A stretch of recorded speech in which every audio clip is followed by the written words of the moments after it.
দর্শক, লোডশেডিং এর খবর জানাতে ঝালকাঠি এবং সাতক্ষীরা থেকে যোগ দিচ্ছেন আমাদের সহকর্মীরা। প্রথমে চলে যাচ্ছি সহকর্মী রতন আচার্যের কাছে।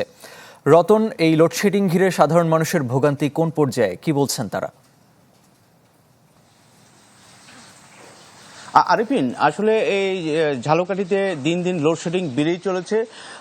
শুক্র শনি যে বন্ধের দিন আছে, এছাড়াও যখন আবহাওয়া একটু ড্যাম থাকে, আবহাওয়া মানে তাপমাত্রা কম থাকে, তখন আসলে লোডশেডিং এর পরিমাণ একটু কম থাকে। কিন্তু তাপমাত্রা যত বাড়তে থাকে লোডশেডিং এর পরিমাণ অতই বাড়তে থাকে। আপনি জানেন ঝালকাঠিতে বেশ কিছু কলকারখানা রয়েছে, ময়দার মিল এবং লবণের মিল রয়েছে, সেখানে অনেক শ্রমিকরা কাজ করে।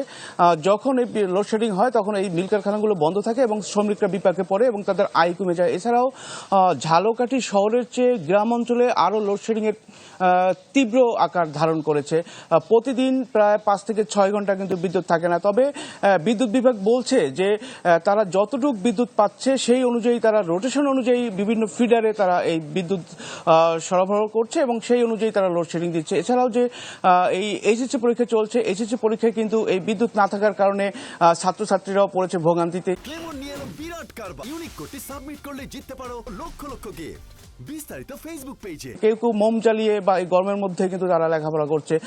এছাড়াও কিন্তু ঝালকাঠির যে পল্লী বিদ্যুৎ, সেই পল্লী বিদ্যুতের যে গ্রাম অঞ্চলে যে বিদ্যুৎ রয়েছে তারা কিন্তু আরো বেশি ভোগান্তিতে পড়েছে। তবে এখানকার যারা সাধারণ গ্রাহক রয়েছে তাদের কিন্তু অনেক অভিযোগও রয়েছে, কারণ তারা বলছে যে এই ঝালকাঠির যে ভুতুরে বিল, এই ভুতুরে বিল নিয়েও কিন্তু তারা অনেক সময় এই ঝামেলায় পড়ে। এছাড়াও ঝালকাঠির যত মানে বিদ্যুতের পোস্টগুলো, খাম্বাগুলো রয়েছে, সেই খাম্বাগুলো দুর্বল অবস্থা রয়েছে, যে কারণে একটু আকাশে একটু বিদ্যুৎ চমকালে অথবা একটু মেঘ করলেই কিন্তু ঝালকাঠিতে বিদ্যুৎ চলে যায়। তো আরিফিন, ঝালকাঠি থেকে আমার কাছে সর্বশেষ এতটুকুই ছিল। রতন, আপনাকে ধন্যবাদ। সহকর্মী আমিনা বিলকিস ময়না রয়েছেন সাতক্ষীরায়। ময়না, আমরা ঝালকাঠির কথা শুনছিলাম, সাতক্ষীরার কি পরিস্থিতি, বিদ্যুৎ অফিস কি বলছে?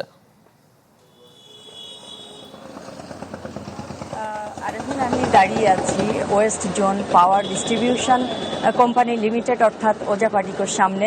আসলে লোডশেডিংটি হয়ে দাঁড়িয়েছে নিত্যদিনকার ব্যাপার।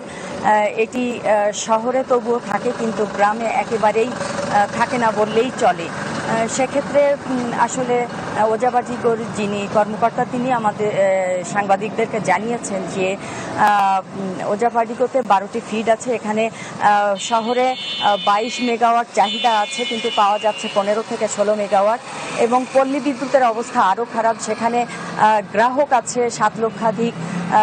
এখানে ক্রমে পাওয়া যাচ্ছে এখানে গ্রাহক আছে 150 মেগাওয়াট, কিন্তু পাওয়া যাচ্ছে মাত্র 95 মেগাওয়াট। এখানে কিন্তু গ্রাম অঞ্চলের মানুষ আরও বেশি দুর্ভোগে।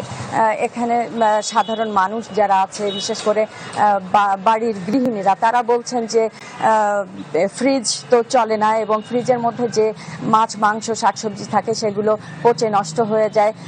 এটা একটা ভোগান্তি। তারপর এখন চলছে এইচএসসি পরীক্ষা। এই পরীক্ষার্থীরা তারা তো গরমে পড়তেই পারে না, অন্ধকারে পড়তে পারে না, যে চার্জার, ফ্যান অথবা লাইট জ্বালাবে সেগুলোতেও চার্জ দিতে হয়। যদি বিদ্যুৎ নাই থাকে তাহলে তারা চার্জ দেবে কিভাবে? তাদের পড়াশোনার ব্যাঘাত ঘটছে এবং তারা আসলে খুব ক্ষুব্ধ হয়ে আছে। এদিকে